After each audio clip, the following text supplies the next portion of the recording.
Hey guys, welcome to our reading lesson. Alright, so we are going to kind of review some things that we've already talked about in this lesson, some things that we've learned back before Christmas. So I bet these two words that you see on the screen, you hopefully know what these words are and you know what they mean. We've got fiction and non-fiction. And remember, these are two different kinds of genres or types of stories. The fiction stories are the made-up ones that aren't true. And then the non-fiction stories are the ones that are true and are about real things. So think about our story that we've looked at this week, Starry Night. What kind of story do you think it would be? You're right. Starry Night is going to be a fiction story. It's a made-up story. It's not about real things. It's just a story made up about these two girls. It is a kind of story called a realistic fiction story. Realistic fiction means that it's made up, but it could really happen. And if you think about the girls in the story and what they do in the story, it could really happen. So it's a realistic fiction, but it is still made up.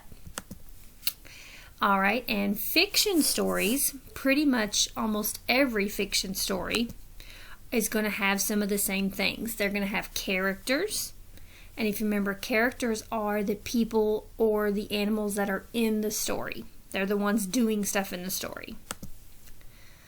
And then we have a setting. Good, and remember, a setting is where are they at? Where's the story taking place? Where's it happening?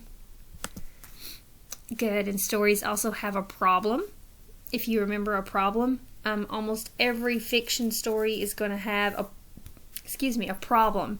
Something's going to go wrong, or something's going to be happening that's bad in the story, or something. One of the characters are going to have something that's not good. That's a problem. And then, of course, every story, if they have a problem, they're going to need a solution. And remember, a solution is just how it gets fixed. How does the problem get better? Okay?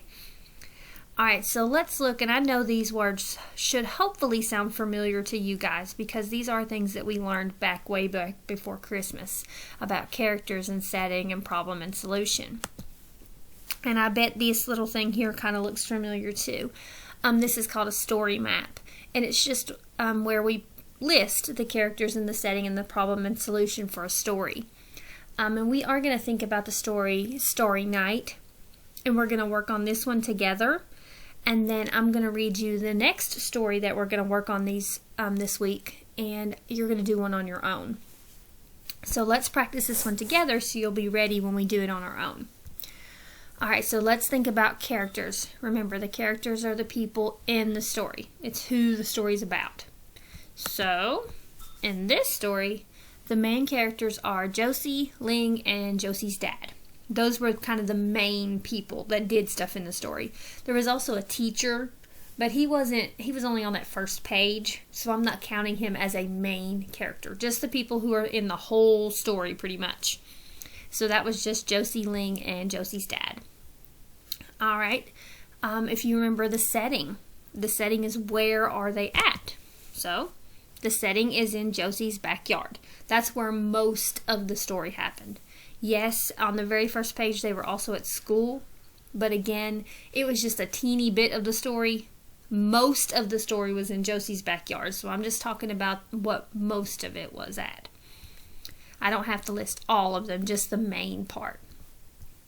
Alright, and then let's think about Josie, Ling, and Josie's dad. Did any of those characters have a problem? Yeah, I think it was Josie and Ling. And remember, what was kind of bad or what went wrong for those girls? Yeah, they had homework, and remember, they didn't want to do it because they were having a sleepover, and they would have rather had fun at the sleepover, but they ended up having homework. So, and yes, I know this does look a little long, but I had to write all of this to kind of explain the problem. Don't be afraid, guys, to write a little bit more to explain it.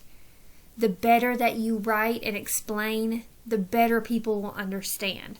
So don't be afraid. It doesn't always have to just be a couple of words or a sentence. I ended up with 2 sentences here, and that's fine because it fully explains the problem.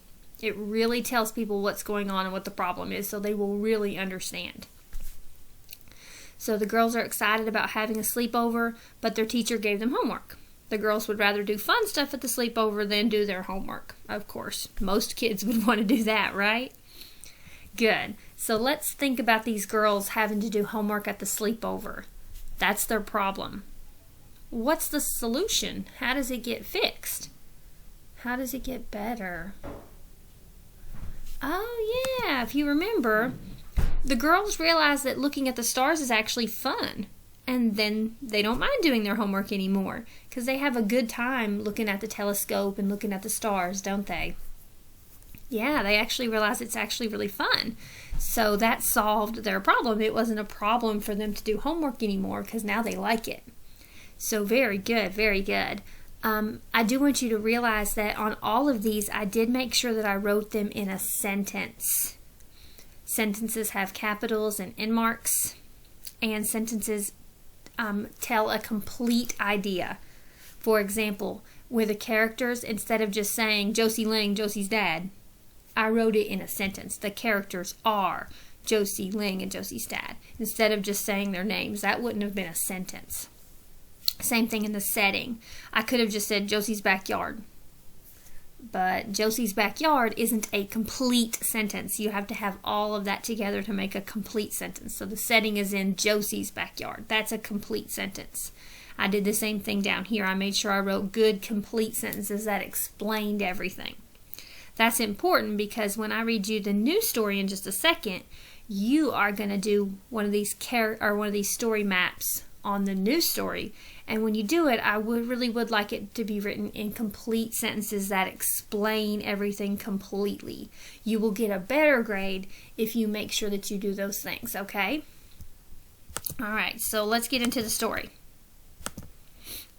Alright, so the other story that we are going to read this week is called Mr. Putter and Tabby See the Stars.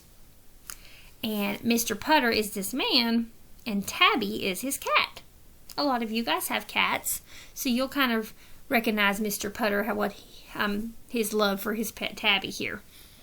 And they are actually going to look at the stars just like the girls in the story. These stories are kind of similar because they are both talking about the stars, and they are actually both realistic fiction stories. They both could be real. They're made up, but they could really happen. You'll notice that everything that happens in Mr. Putter could be real stuff that happens.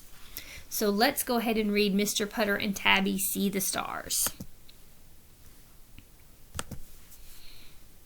And if you do want to get your big reading book out, you could turn and find Mr. Putter and Tabby See the Stars too. It starts on page 240.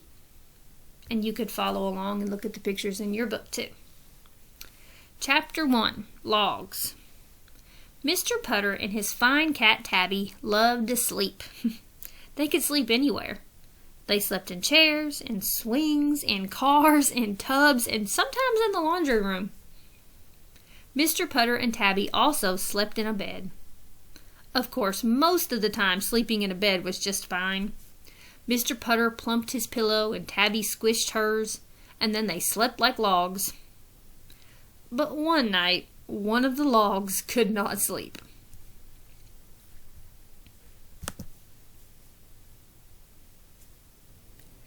Mr. Putter was the log that could not sleep. He could not sleep because he had eaten too many pineapple jelly rolls at Mrs. Teaberry's house. Mrs. Teaberry was Mr. Putter's good friend and neighbor, and she liked to feed him. She liked to feed everybody, but most of all, she liked to feed Mr. Putter. She was always sending her good dog Zeke over to Mr. Putter's house with a note. The note always said, "Are you hungry?" And Mr. Putter always said yes. So he and Tabby went next door a lot. But tonight, Mr. Putter had been having such a good time that he lost track, and he ate 21 jelly rolls. He forgot to count them as he popped them one at a time into his mouth. Before he knew it, 21 jelly rolls were gone, and it was time to go home. 21 jelly rolls. No wonder his belly's grumbling. Mrs. Tea-Berry was happy that Mr. Putter enjoyed her jelly rolls so much. But Mr. Putter's stomach was not. It grumbled and grumbled and grumbled. Mr. Putter looked at his nice soft bed when he got home. Grumble, grumbled his stomach. Mr. Putter knew he would not be able to sleep with all that grumbling. What to do? Mr. Putter looked at Tabby, and then he got an idea. Chapter 3, Stars. Let's go for a walk, Mr. Putter said. He put his coat back on. He put his hat back on. He picked up Tabby, and out the door they went. It was a beautiful night. The moon was full, and moonlight was everywhere. Tabby looked. She listened. She twitched her ears. She twitched her tail. She loved the night. Mr. Putter loved it too, even with a grumbling stomach. Have you ever went outside and took a little walk at night and looked up at the stars and how pretty everything is? It is nice. Mr. Putter looked up at the sky. He showed Tabby the stars, and he told her all about them. He told her that the Big Dipper was full of milk from the Milky Way. Tabby purred. She loved milk. He told her about looking at stars when he was a boy, and how he had always wanted to ride in a rocket ship. He told her how he had always dreamed of adventure. Tabby purred some more. Mr. Putter and Tabby made a nice big circle around the neighborhood. They looked at the sky. They looked at the yellow lights of the houses. They looked at cats sitting in windows, looking back at them.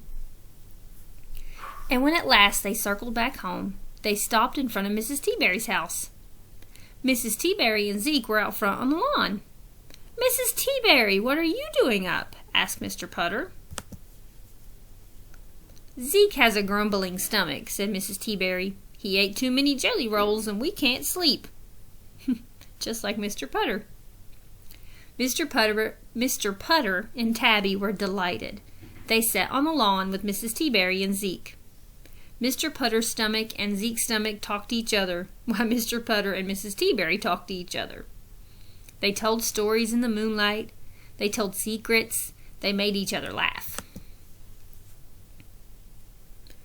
Then, when the stomachs on the front lawn stopped grumbling, everyone said good night, went to bed, and slept like logs. In the morning, Mr. Putter heard a scratching at the door. He opened it. It was Zeke with a note. Oh, the note says the same thing it always does. "Are you hungry?" Mr. Putter smiled. He picked up Tabby, and together they walked next door. I hope Mr. Putter doesn't eat too much this time. Good. Alright, so there was our story, Mr. Putter and Tabby See the Stars.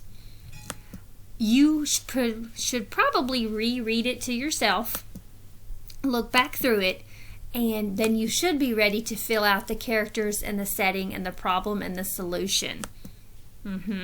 So you're going to work on that all by yourself and turn it into me. You'll see the assignment pop up.